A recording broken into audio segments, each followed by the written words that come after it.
Hello, Megan speaking. Hello, Megan. Hello, Ken. I'm glad you called. Thomas asked me to give you his telephone number. Is that his office number or his home number? I can give you both. His new home number is 9452-3456. Would you like his office number? I think I have it. Does 97314322 sound right? That's it. But the home number is 9452-3456. He moved in last week. Good. I've got that. Now, what would you like to do? Well, I'd like to go dancing, but Jane's hurt her ankle, so she'd rather not. That's a pity. I guess it means she doesn't want to play tennis either. That's right. She says it's okay to go bowling if we don't expect her to do well. Okay, let's do it. I guess we can go dancing some other time. Well, I booked us some time at the bowling alley of Entertainment City. Do you know it? Is it on Smith Street? Down near the university? That's right. It's on the corner of Smith Street and Bridge Road. What time did you book for? The first booking I could get was 8 o'clock. Okay, it's 7 now. What do you want to do first? Well, I think we should leave now. We can meet at the bowling alley. I can't be that quick. I have to call Thomas to start with, and I need to get changed. Okay, I think I'll leave in 10 minutes and meet you in there. That makes sense. I'll take my car, so I'll be quite quick. I'll be out of here in half an hour. Okay. You're so lucky to have a car. You can get around so easily. Well, yes and no. I often spend ages driving around trying to find a park. The traffic can be very bad. Well, that won't be a problem for me because I'll take the bus. It goes right past my door and I'll have plenty of time. Sounds good. Who else is coming? I think nearly everyone from the afternoon class will be there. Which class? The big maths class or the afternoon tutorial? The maths class. What's more, we get a concession for large numbers. That's good. I'm trying to keep my expenses down this month. So am I. I expect tonight will cost about $20. You must be good with money. I expect it to come to, nearly $40. So how are you going to manage that? Well, the bus is cheap, and if I come home early, I won't have time to spend too much. In any case, I have to be up early tomorrow morning, so I'd really better try to get home by about 11. That reminds me, I have to phone the taxi company for my mother. Goodbye, Megan. I'll see you later. Goodbye, Ken. Ken calls the taxi company.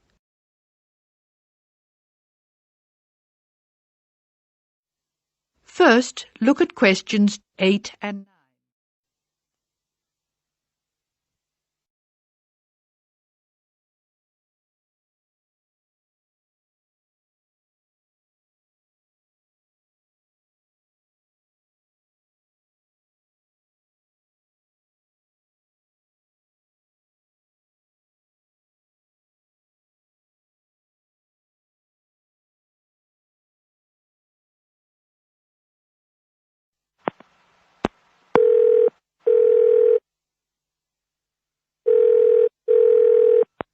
Thank you for calling Acme Cabs. Please follow the instructions on the tape. If you wish to order a cab now, press 1. If you have placed an order previously, press 2. If you wish to make an advance order, press 3. Please be ready to tell us your street number and name. If you wish to speak to the radio room supervisor, press 4. If you want to inquire about lost property, press 5. If you want to order a taxi equipped to carry wheelchairs, press 6. Your call is very important. Please stay on the line for the next available order taker. Hello. I think I left something in one of your cabs on Thursday. It was a brown paper package with an address written on it in green ink. Has anyone handed it in? That is the end of part 1. You now have half a minute to check your answers.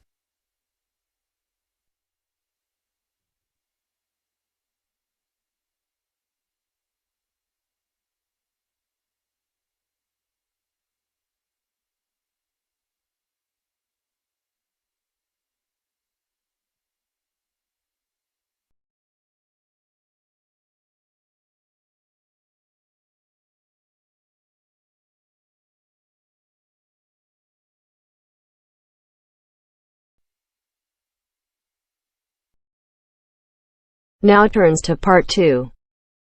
Part 2. You are going to hear a guide named Matt who is introducing their trip in Wildlife Haven.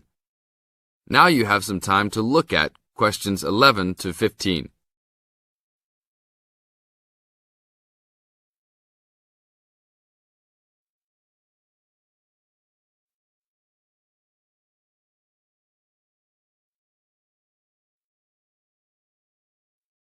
Now listen to the first part of the introduction carefully and answer questions 11 to 15.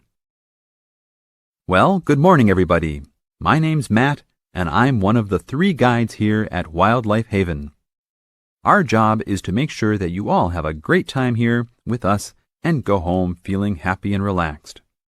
As you can see, we're away from the city in a remote area between a national park and the sea. To encourage you to relax, there are no radios or TVs, and the only phones and newspapers are in the office. So, if peace and quiet is what you've come for, this is the place to be. From your cabin on the hill, you'll find you have the national park behind you, and you can look out from the sea from your front balcony. Your luggage will be unloaded from the bus and taken to your rooms in a few minutes. Once you have picked up your key at reception, please locate your room and check that all your luggage has arrived. The daily program here at Wildlife Haven is flexible and only as demanding as you want it to be. You should each have a brochure setting out the facilities and various walking tracks you can take. And on the bus, you are given a green sheet setting out a number of group tours in the coming week. If you want to join any tour, just write your name and room number on the relevant sheet along the wall here. Tomorrow, there is a Beachcombers and Rock Hoppers tour exploring marine life in the rock pools along the beach. Or, if you'd prefer to go inland, there's a guided forest walk that takes you off the walking tracks. If you want to catch some lunch, you could join the beach fishing expedition. And at night, you'll see there is a moonlight forest walk that leaves each night at 7 p.m. So there is plenty to choose from at Wildlife Haven, and of course, that includes just sitting on your balcony watching the waves roll in. But I would recommend my favorite tour, the Waterfall Walk. This departs at sundown each day and also provides the opportunity to have a moonlight swim. Now you have some time to look at questions 16 to 20.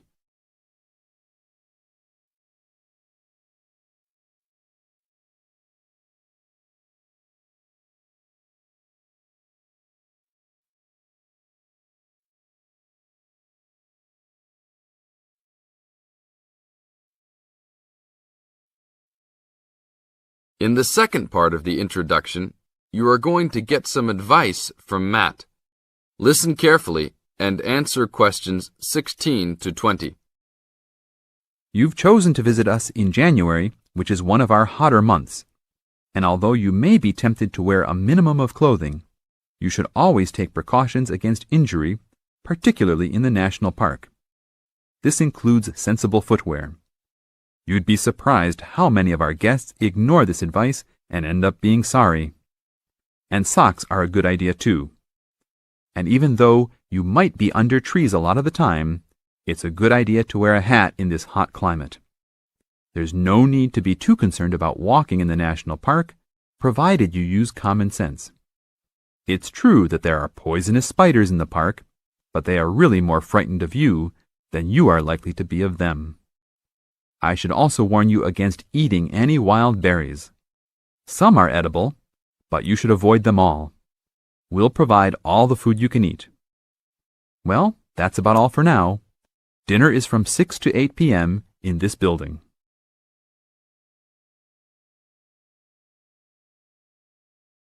That is the end of Part 2. You now have half a minute to check your answers.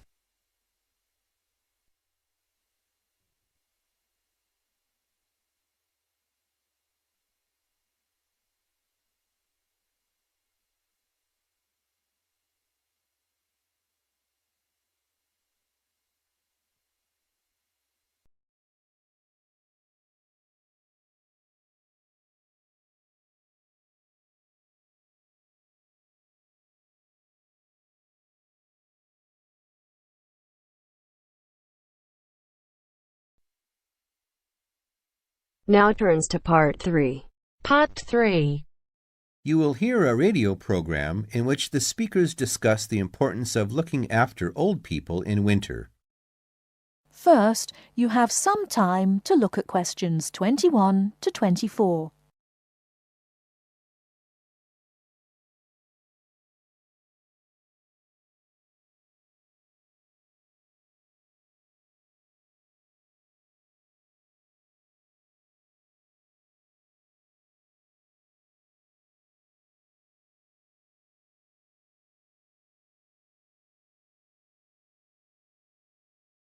Now, listen carefully and answer questions 21 to 24.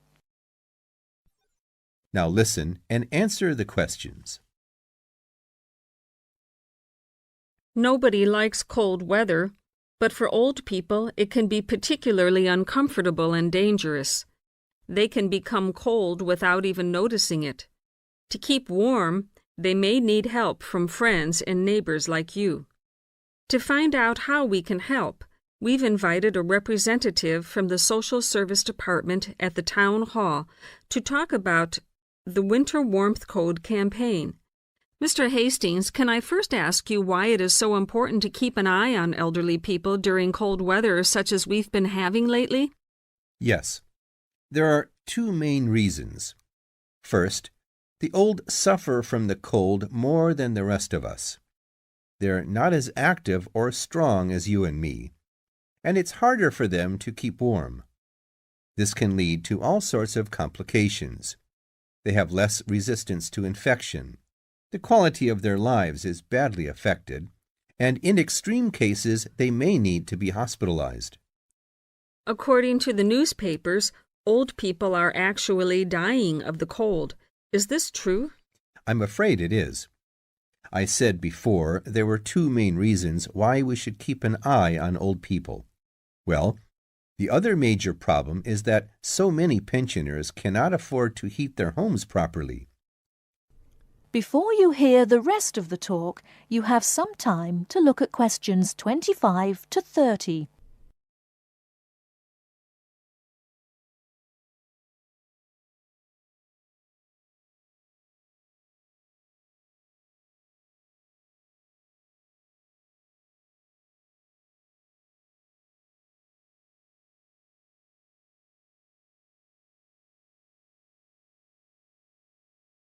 Now listen and answer questions 25 to 30. They may already be living in difficult circumstances.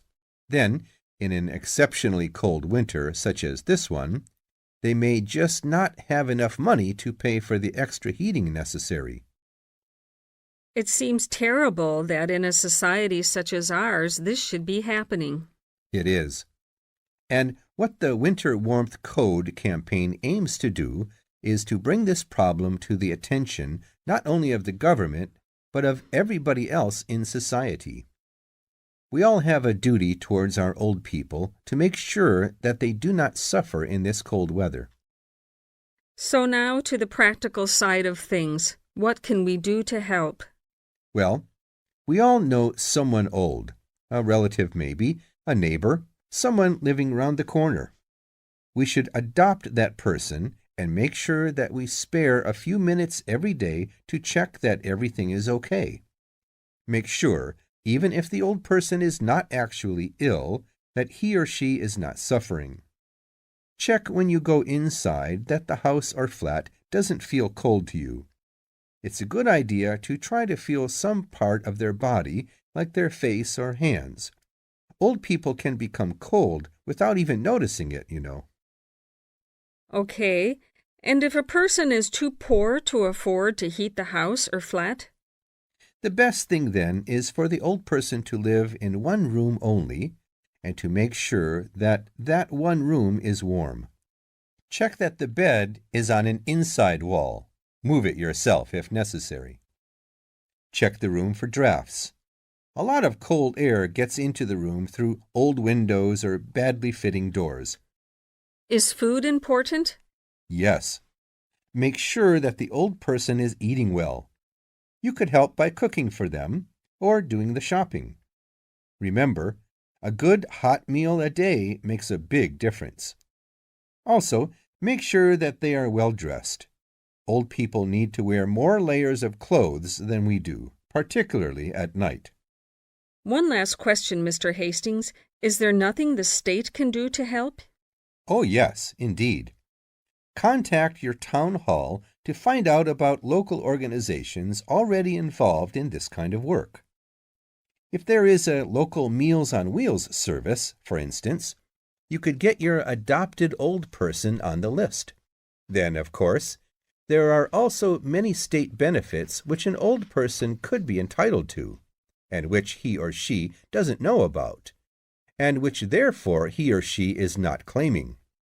An extra problem here is that it can often be complicated, and old people don't like going to Social Security offices to fill in forms and all that.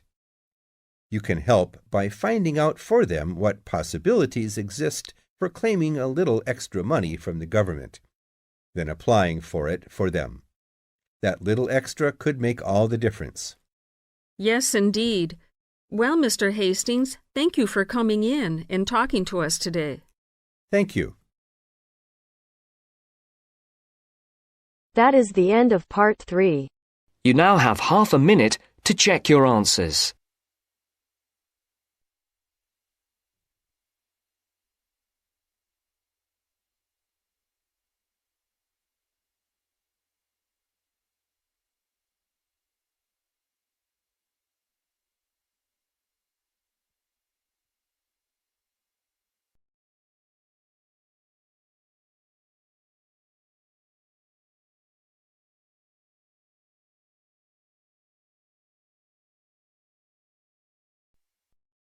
Now turns to part 4.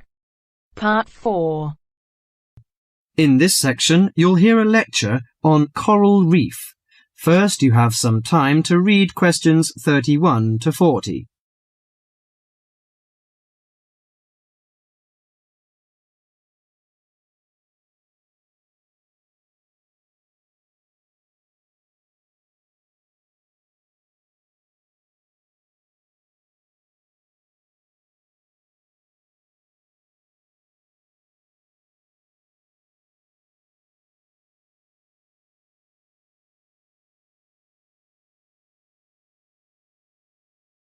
Now listen carefully to the lecture and answer questions 31 to 40.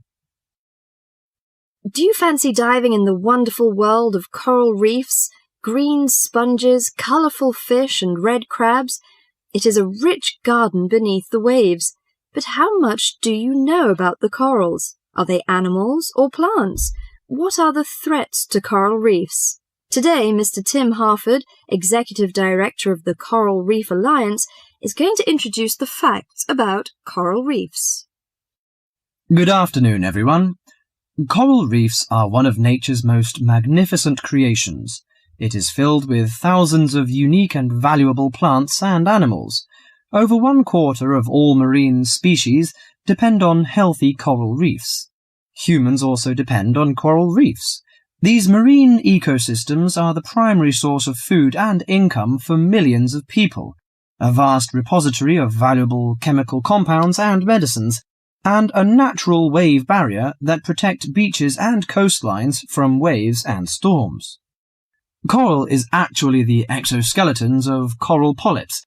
Made from limestone, these skeletons build up over time, forming the reef. New corals are born each April.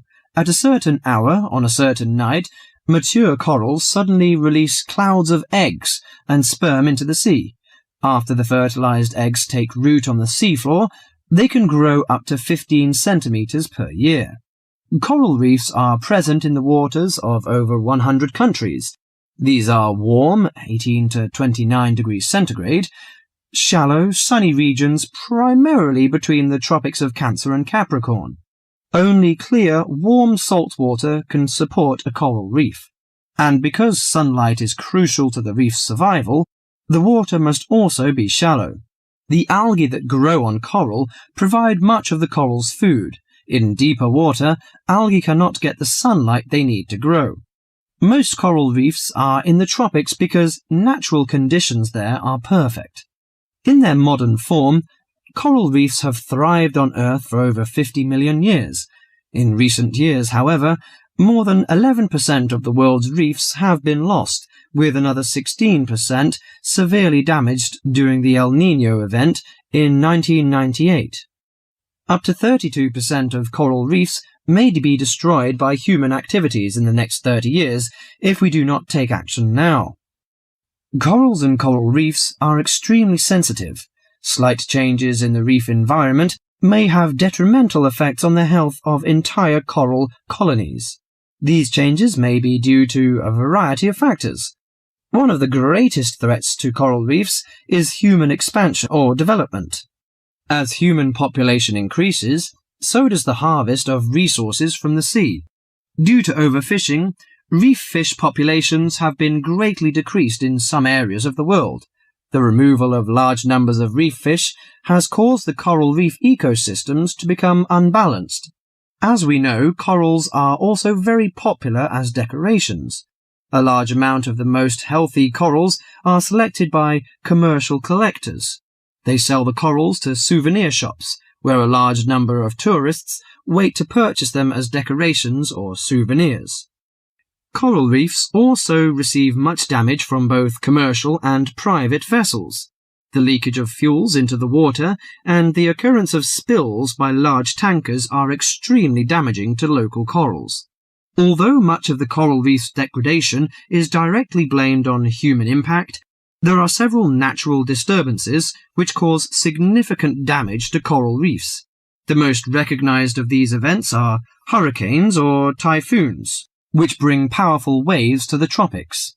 These storm waves cause large corals to break apart and scatter fragments about the reefs. Home to a diverse community of creatures, coral reefs are underwater treasure chests of color and activity. Predators and prey swim and crawl among the coral in nature's never-ending dance of life and death. This lively, fascinating world beneath the waves is just waiting to be explored. That is the end of part 4. You now have half a minute to check your answers.